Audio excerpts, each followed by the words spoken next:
미국의 한 다큐멘터리가 방영되자 지금 난리가 났습니다. 각 나라의 친절함을 비교하기 위해 한국과 중국, 일본에 방문한 미국 다큐멘터리 팀이 충격적인 장면을 목격했기 때문인데요. 해당 장면이 방송으로 나가자 미국 전역이 눈물바다가 되었다는 소식입니다. 당시 현장에서 실제로 지켜보던 몇몇 스태프들은 오열하기까지 했다는 비하인드 스토리까지 전해지고 있는 상황입니다. 대체 어떤 일인지 이야기 지금 바로 시작하겠습니다. 제 이름은 리처드 스미스예요. 저는 미국에서 온 다큐멘터리 감독이고 세상의 모든 것을 알고 있다고 생각했어요. 한국에서 영화를 만들어야 했던 때에 대해 말씀드릴게요. 제가 지루하고 시간 낭비라고 확신했던 곳이었죠.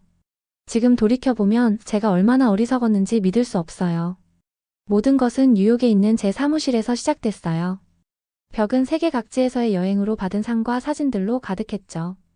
제가 책상에 앉아 있을 때 제 상사인 톰슨 씨가 새로운 과제를 들고 들어왔어요. 리처드, 우리는 당신이 아시아 국가들의 친절함에 대한 다큐멘터리를 만들기를 원해요. 라고. 그는 폴더를 건네며 말했어요. 일본, 중국, 그리고 한국에서 촬영할 거예요. 저는 일본과 중국에 대해서는 신나게 고개를 끄덕였지만 그가 한국을 언급했을 때는 제 얼굴의 찡그림을 숨길 수 없었어요. 무슨 문제가 있나요? 톰슨 씨가 눈썹을 치켜 올리며 물었어요. 저는 공손하게 들리려고 노력하며 말했어요. 일본은 아름다운 절과 놀라운 기술이 있어요. 중국은 만리장성과 수천 년의 역사가 있고요. 하지만 한국? 그냥 두 거인 사이에 끼인 작은 나라일 뿐이에요. 뭐가 그렇게 특별한가요? 저는 삼성 휴대폰 광고와 대충 본 몇 편의 영화로만 한국을 알고 있었어요. 제 생각에는 방문할 가치가 없었죠. 제가 옳다고 너무 확신했어요. 일본을 먼저 찍고 그 다음 중국, 그리고 시간이 되면 한국에 잠깐 들을 수도 있을 것 같아요. 라고 제안했어요. 그가 동의하길 바라면서요. 톰슨 씨는 그저 고개를 저었어요. 세 나라 모두 이 프로젝트에 똑같이 중요해요, 리처드. 그가 떠난 후 저는 제 팀을 불러 모았어요. 우리는 모두 6명이었어요. 물론 저죠, 모든 것을 안다고 생각했던 감독. 제임스, 무거운 장비를 미소와 함께 운반하는 카메라 기사. 에밀리, 소리 녹음을 담당하고 항상 우리 중 가장 친절한 사람이었죠. 로버트, 어떤 장면도 아름답게 만들 수 있는 조명 전문가. 소피아, 모든 여행 준비와 서류를 처리해주는 사람. 그리고 올리버, 여러 언어를 구사하고 현지인들과 소통하는 데 도움을 주는 사람이요. 좋은 소식이에요. 여러분, 저는 그다지 열정 없이 발표했어요. 우리는 일본, 중국, 그리고 한국에 갈 거예요. 서울이 정말 멋지다고 들었어요. 에밀리가 눈을 반짝이며 말했어요. 우리는 한국을 마지막에 갈 거예요. 일본이 분명히 우선순위고 그 다음이 중국이에요. 다음 2주 동안 우리는 여행을 준비했어요. 저는 일본과 중국을 연구하는데 시간을 들였고 정확히 무엇을 촬영할지 계획했어요. 한국에 대해서는 가이드북도 거의 펴보지 않았어요. 거기 가면 알아서 하자라고 저 자신에게 말했어요. 오래 걸리지 않을 거야. 그런데 출발 3일 전 소피아가 걱정스러운 표정으로 제 사무실로 뛰어들어왔어요. 리처드, 문제가 생겼어요. 그녀는 몇 장의 서류를 흔들며 말했어요. 일본에서 우리 촬영 허가에 문제가 생겼어요. 처리하는데 한 달이 더 필요하대요. 제 마음이 무너졌어요. 그럼 우리 일정에 어떤 영향이 있나요? 소피아는 깊은 숨을 들이쉬었어요. 계획을 변경해야 한다는 뜻이에요. 우리는 한국을 먼저 가야 해요. 한국을 먼저요? 저는 거의 소리를 질렀어요. 이것은 최악의 소식이었어요. 대신 중국에 갈 수는 없나요? 중국 허가는 일본 다음에 가는 것으로 연결되어 있어요. 그녀는 참을성 있게 설명했어요. 한국이 지금 우리의 유일한 선택이에요. 저는 의자에 털썩 주저앉아 세상이 저를 대적하는 것 같은 기분이 들었어요. 한국을 먼저? 거기서 뭘 촬영하겠어요? 시간과 돈의 낭비가 될 것이 확실했어요. 좋아요. 저는 투덜거리며 말했어요. 한국행 항공권을 예약해요. 하지만 지금 말해두는데 뭔가 놀라운 걸 기대하지 마세요. 아마 일찍 끝내고 촬영할 가치가 있는 곳으로 갈 수 있을 때까지 호텔 방에 앉아있게 될 거예요. 제 한국 여행이 다큐멘터리뿐만 아니라 세상을 보는 제 전체 방식을 바꿀 거라고는 전혀 몰랐어요. 때로는 가장 기대하지 않았던 곳이 당신에게 가장 많은 것을 가르쳐 주기도 해요. 그리고 제 교훈은 막 시작되려고 했어요. 저는 인천국제공항에서 깊은 한숨을 쉬며 비행기에서 내렸어요. 이곳의 공기는 달랐어요. 나쁘지는 않았지만 그냥 달랐어요. 일본 대신 한국을 먼저 방문해야 한다는 사실에 얼마나 짜증이 났는지 보여주지 않으려고 노력하면서 제 팀이 개인 가방을 챙기는 모습을 지켜봤어요. 다들 짐 다 챙겼어요? 저는 제 카메라 가방을 10번째로 확인하며 물었어요. 그때 그 일이 일어났어요. 우리의 가장 비싼 카메라를 들고 있던 제임스가 공항 계단을 내려오다가 잘못된 발걸음을 내디뎠어요. 그의 발이 미끄러지고 무거운 케이스가 그의 소나기에서 떨어졌어요. 제 심장이 멈췄어요. 그 카메라는 제 차보다 더 비쌌거든요. 안 돼. 저는 소리쳤지만 이미 늦었어요. 우리 중 누구도 움직이기 전에 3명의 한국인이 급히 달려왔어요. 중년 남성이 먼저 케이스에 도착해 조심스럽게 집어들었어요. 젊은 여성과 나이든 신사가 그의 합류에 케이스의 손상 여부를 확인한 후 제임스에게 돌려주었어요. 괜찮아요? 안 깨졌어요? 중년 남성이 진심 어린 걱정이 가득한 표정으로 조심스러운 영어로 물었어요. 제임스는 빠르게 장비를 확인하고 안도의 표정으로 고개를 들었어요. 괜찮아요. 도와주셔서 정말 감사합니다. 새 한국인은 미소를 지으며 살짝 고개를 숙인 후 아무것도 기대하지 않고 자기 길을 계속 갔어요.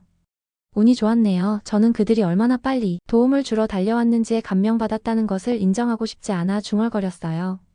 호텔까지 가는 길은 약 1시간이 걸렸어요. 저는 내내 창밖을 응시하며 제가 본 것에 놀랐어요. 저는 한국이. 글쎄요, 제가 무엇을 기대했는지 잘 모르겠어요. 아마도 작은 집들과 오래된 건물들? 대신 저는 높이 솟은 고층 건물들, 아름다운 다리들, 그리고 사람들로 가득 찬 거리를 보았어요. 호텔에 도착했을 때 저는 다시 한번 놀랐어요. 건물은 현대적이고 세련되었어요. 직원들은 완벽한 영어로 우리를 맞이했고 진심으로 우리를 반기는 것 같았어요. 스미스 씨, 서울에 오신 것을 환영합니다. 요청하신 대로 영화 장비를 위한 특별 보관실을 준비했습니다. 매니저가 따뜻한 미소로 말했어요. 저는 여전히 의심스러운 채로 고개를 끄덕였어요. 그들은 아마 우리가 다큐멘터리를 만드는 미국인이기 때문에 특별히 친절한 거예요. 우리 방은 깨끗했고 도시 전망이 보이는 큰 창문이 있었어요. 저는 이것이 제가 상상했던 것과 전혀 다르다는 것을 인정해야 했어요. 그날 밤 우리 중 누구도 호텔 레스토랑에서 식사하고 싶지 않아서 우리는 동네를 탐험하기 위해 밖으로 나갔어요. 배고파 죽겠어요. 에밀리가 작은 식당들이 줄지어 있는 번화한 거리를 걸으면서 불평했어요. 맛있는 냄새가 공기를 가득 채워 제 배를 꼬르륵거리게 했어요. 여기 가볼까요? 저는 밝은 조명과 창문에 음식 사진이 있는 작은 가게를 가리켰어요. 저는 아무도 영어를 할 줄 모를 거라고 생각해서 사진이 주문하는데 도움이 될 거라고 생각했어요. 우리가 들어가자마자 나이든 여성이 큰 미소로 우리를 맞이했어요. 그녀는 영어를 많이 하지 않았지만 즉시 영어 번역이 있는 메뉴를 가져왔어요. 우리가 주문하기도 전에 그녀는 다른 음식들이 담긴 6개의 작은 접시를 내려놓았어요. 이게 다 뭐예요? 로버트가 혼란스러운 표정으로 물었어요. 우리 이것들 주문 안 했는데요. 우리의 언어 전문가인 올리버가 설명했어요. 이것들은 반찬이에요. 한국에서는 식사와 함께 무료로 제공되는 사이드 디시예요. 무료라고요? 저는 눈썹을 치켜 올렸어요. 뉴욕에서는 케첩 추가해도 돈을 받을 텐데요. 음식은 놀라웠어요. 우리는 제가 한 번도 들어본 적 없는 것들을 주문했어요. 비빔밥, 불고기, 그리고 제 눈물이 날 정도로 매운 떡볶이라는 것도요. 하지만 저는 그 모든 것을 좋아했어요. 식당 주인은 계속해서 다가와 우리에게 더 필요한 것이 있는지 확인했고 우리가 음식에 대해 엄지손가락을 들어 보였을 때 환하게 웃었어요. 다음 날 아침 우리는 촬영을 시작하기 위해 도시를 가로질러 이동해야 했어요. 저는 붐비고 혼란스러운 대중교통을 상상하며 그것을 두려워했어요. 아마 택시를 불러야 할 것 같아요. 저는 우리가 장비를 가지고 호텔 로비에 모였을 때 제안했어요. 지하철을 타보는 게 어때요? 에밀리가 반박했어요. 호텔 직원들이 정말 편리하다고 했어요. 저는 투덜거렸지만 한번 시도해보기로 동의했어요.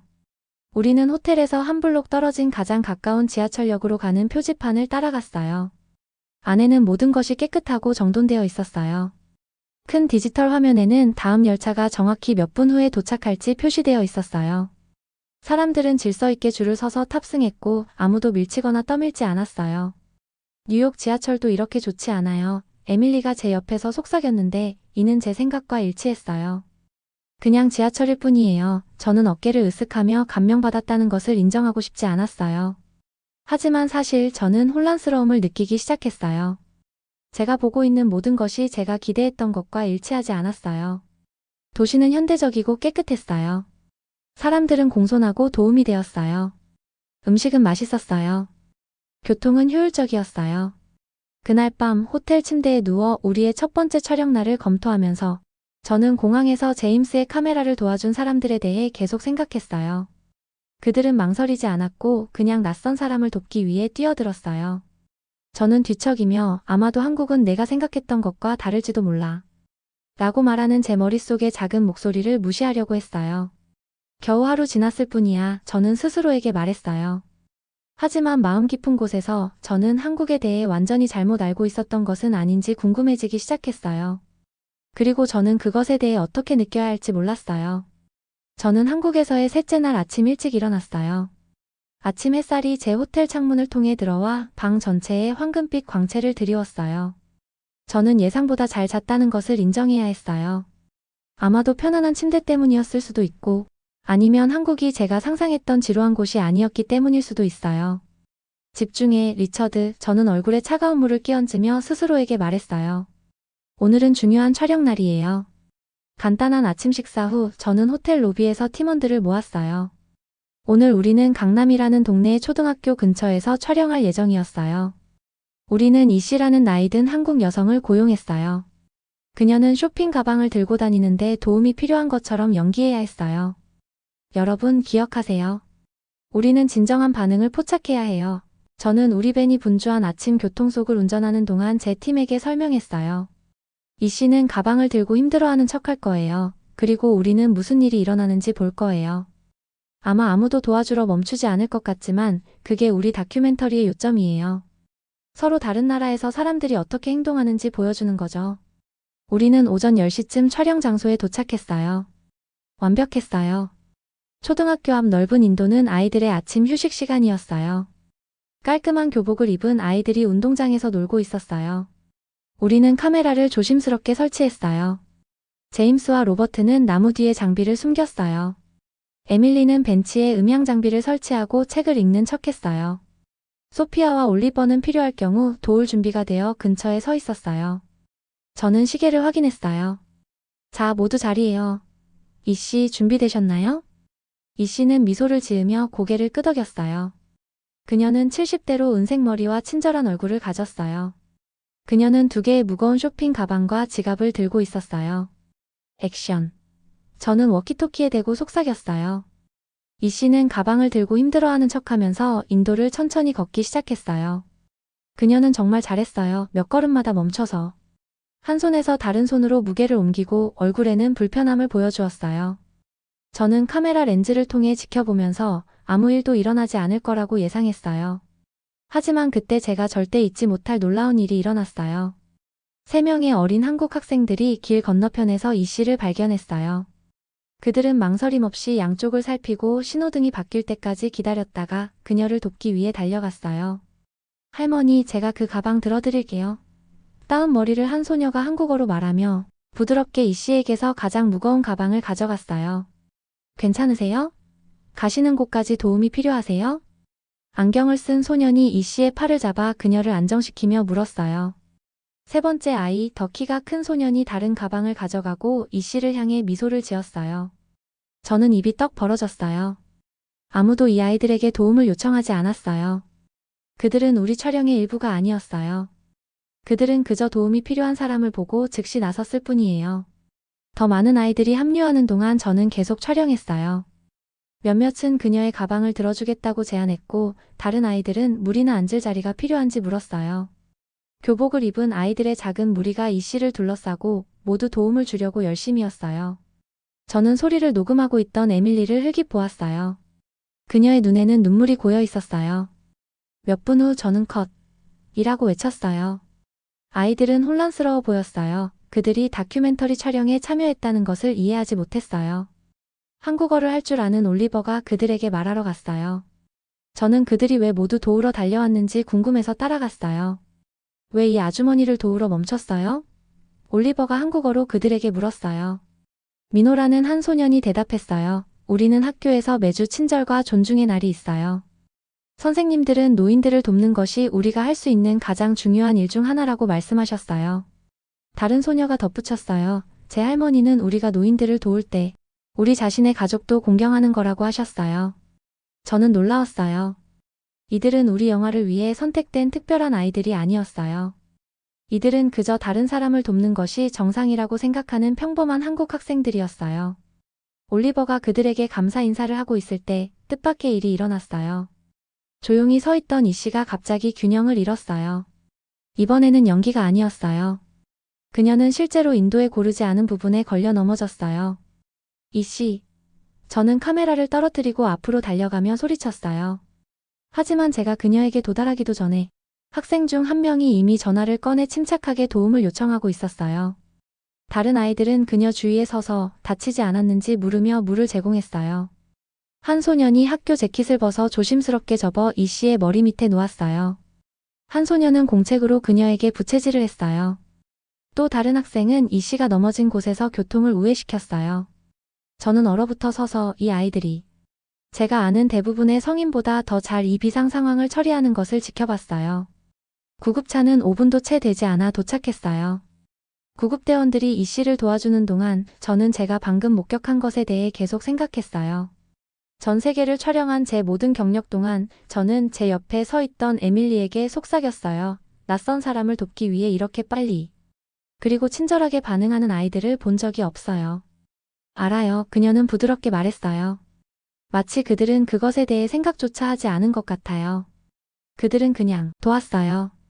이 씨가 괜찮은지 확인한 후 우리는 그날의 촬영을 마쳤어요. 아이들은 우리에게 손을 흔들며 작별 인사를 하고 학교로 돌아갔어요. 이 씨는 자신이 괜찮다며 내일도 계속 일할 수 있다고 주장했어요. 그날 밤 호텔 방에서 우리 영상을 검토하면서 저는 그 장면들을 반복해서 보는 것을 멈출 수 없었어요. 아이들 얼굴에 나타난 진정한 걱정. 그들이 이 씨를 도운 부드러운 방식. 그녀가 실제로 넘어졌을 때의 빠른 대응. 저는 다큐멘터리를 만들며 6개 대륙을 여행했어요. 유명한 도시와 외딴 마을에서 촬영했어요. 하지만 아이들이 노인을 돕는 것처럼 단순한 일에 이렇게 감동한 적은 없었어요. 저는 노트북을 닫고 밤하늘을 배경으로 빛나는 서울 스카이라인을 바라봤어요. 한 가지 생각이 제 마음속에서 계속 반복되었어요. 저는 한국에 대해 완전히 잘못 알고 있었어요. 그리고 제 경력에서 처음으로 저는 제가 틀렸다는 것을 인정하게 되어 기뻤어요. 한국에서의 남은 날들은 제가 상상했던 것보다 더 빨리 지나갔어요. 매일 아침 저는 그날 우리가 무엇을 촬영할지에 대한 기대감으로 일어났어요. 제가 이곳에서 가질 것이라고 예상하지 못했던 느낌이었어요. 오늘은 어디로 갈까요, 보스? 제임스가 어느 날 아침 호텔 레스토랑에서 아침을 먹으면서 물었어요. 그는 젓가락으로 밥을 떠먹고 있었는데 우리가 처음 도착했을 때는 우리 중 누구도 제대로 할 수 없었던 일이었어요. 먼저 지하철역이요. 저는 대답했어요. 러시아어 때 사람들이 어떻게 상호작용하는지 포착하고 싶어요. 저는 전날 특별한 것을 보았어요. 노인 승객이 기차에 탑승했을 때 젊은이들이 즉시 일어나는 모습이요. 아무도 그들에게 그렇게 하라고 말하지 않았어요. 어떤 표지판도 그들에게 상기시키지 않았어요. 그들은 그저 자연스럽게 그렇게 했어요. 마치 학생들이 이 씨를 도왔던 것과 같은 방식으로요. 분주한 지하철역에서 우리 카메라는 일상적인 친절함의 순간들을 계속해서 포착했어요. 한 사업가가 아기 유모차를 가진 어머니를 도와 계단을 올라갔어요. 한 10대가 시각장애인을 올바른 플랫폼으로 안내했어요. 학생 그룹이 노부부가 함께 앉을 수 있는 공간을 만들어 주었어요. 이 모든 걸 녹음하고 있어요? 저는 근처에서 소리를 녹음하고 있던 에밀리에게 물었어요. 그녀는 미소를 지으며 고개를 끄덕였어요. 모든 아름다운 순간을요? 그날 나중에 우리는 혼자 오는 노인 고객들에게 음식을 더 주는 작은 식당에서 촬영했어요. 올리버가 주인에게 이유를 물었을 때 그녀는 단순히 그분들이 제 부모님을 생각나게 해요. 그분들이 잘 드시는 것을 보면 저도 행복해요 라고 말했어요. 마지막 날 우리는 젊은 자원봉사자들이 노인들에게 스마트폰과 컴퓨터 사용법을 가르쳐주는 동네를 방문했어요. 방은 10대들이 조부모에게 어떻게 화상통화를 하거나 사진을 찍는지 인내심을 가지고 보여주면서 웃음소리로 가득 찼어요. 저것 좀 봐요. 소피아가 떨리는 손을 가진 노인을 위해 큰 글씨로 지시사항을 조심스럽게 적고 있는 어린 소년을 가리키며 제게 속삭였어요. 그는 거의 1시간 동안 단 한 사람만 도와주고 있어요. 저는 목에 덩어리가 생기면서 고개를 끄덕였어요. 보이네요. 그날 저녁 호텔로 돌아와서 우리는 제 방에 모여 우리가 촬영한 모든 영상을 보았어요. 어두운 방에서 화면이 빛나며 친절한 장면들이 하나씩 재생되었어요. 분주한 거리에서 서로 돕는 낯선 사람들, 노인 손님들에게 음식을 더 주는 가게 주인들, 지하철에서 자리를 양보하는 학생들, 그리고 물론 이 씨를 도와주었던 그 놀라운 아이들. 이것은 우리가 만든 가장 좋은 다큐멘터리예요. 소피아가 눈에서 눈물을 닦으며 부드럽게 말했어요. 저는 감정으로 그리고 솔직히 말하자면 부끄러움으로 가슴이 조여오는 것을 느꼈어요. 저는 제 팀을 바라봤어요. 그들은 제 초기의 부정적인 태도에도 불구하고 열심히 일했어요. 여러분께 말씀드릴 게 있어요. 저는 비디오를 일시 정지하며 말했어요. 저는 한국에 특별한 것이 없을 거라고 생각하며 왔어요. 제 목소리가 계속하면서 약간 갈라졌어요. 저는 이곳이 그저 촬영하기에 충분히 흥미롭지 않은 작은 나라라고 생각했어요. 제가 깊은 숨을 들이쉬는 동안 아무도 말하지 않았어요. 하지만 이제 저는 한국이 높은 건물이나 유명한 랜드마크보다 더 가치 있는 것을 가지고 있다는 것을 이해해요. 이곳 사람들은 마음 깊은 곳에 친절함과 존중을 가지고 있어요. 그들은 어린 나이부터 그것을 배우고 그것이 그들이 하는 모든 일에 나타나요. 에밀리가 손을 뻗어 제 손을 꽉 잡았어요. 그것이 이 다큐멘터리를 우리의 다른 모든 작품과 다르게 만드는 거예요, 리처드. 당신은 그 안에 있는 마음을 느낄 수 있어요. 그녀의 말이 맞았어요. 과거에 저는 아름다운 장소나 이상한 관습을 포착하는 데 초점을 맞췄어요. 하지만 이번에는 우리는 더 강력한 무언가를 포착했어요. 인간 친절함의 아름다움이요. 다음 날 우리가 미국으로 돌아가는 비행기에 탑승했을 때 저는 달라진 느낌이 들었어요. 어떻게든 더 가벼워진 느낌이었어요. 마치 제가 지고 있다는 것을 몰랐던 무게가 제 어깨에서 들려진 것처럼요. 한국에 관한 우리의 다큐멘터리는 한 달 후에 완성되었어요. 그것이 처음 상영되었을 때 즉각적인 성공을 거뒀어요. 전 세계 사람들이 그것을 보고 일상적인 친절함의 장면들에 감동받았어요. 제 상사는 너무 감명받아서 저를 그의 사무실로 불렀어요. 리처드, 이것은 당신의 지금까지 최고의 작품이에요. 그는 그의 책상 위에 있는 긍정적인 리뷰 더미를 가리키며 말했어요. 사람들은 그것을 가슴 따뜻해지는 그리고 인생을 바꾸는 이라고 부르고 있어요. 그들은 더 많이 원해요. 한국에 대한 더 많은 다큐멘터리를 만드는 것에 대해 어떻게 생각해요? 저는 미소를 지었어요. 저는 다시 가고 싶어요. 저는 제 상사에게 솔직하게 말했어요. 하지만 먼저 저는 거기서 배운 중요한 교훈에 대해 말씀드려야 해요. 저는 그의 창가로 걸어가 아래 분주한 뉴욕 거리를 내다봤어요. 그곳에서는 아무도 누군가를 돕기 위해 멈추지 않고 있었어요. 가보기 전에 어떤 장소도 판단하지 마세요. 저는 말했어요. 그리고 때로는 촬영할 가장 아름다운 것들은 큰 기념물이나 유명한 명소가 아니라 평범한 사람들 사이의 작은 친절한 행동들이에요. 몇 년 후 사람들이 제게 가장 좋아하는 방문 장소에 대해 물을 때 저는 항상 망설임 없이 미소를 지으며 말해요. 한국이요. 제게 눈뿐만 아니라 마음으로 보는 법을 가르쳐준 곳이요. 영상 재미있게 보셨나요? 마음에 드셨다면 구독과 좋아요 부탁드리겠습니다. 감사합니다.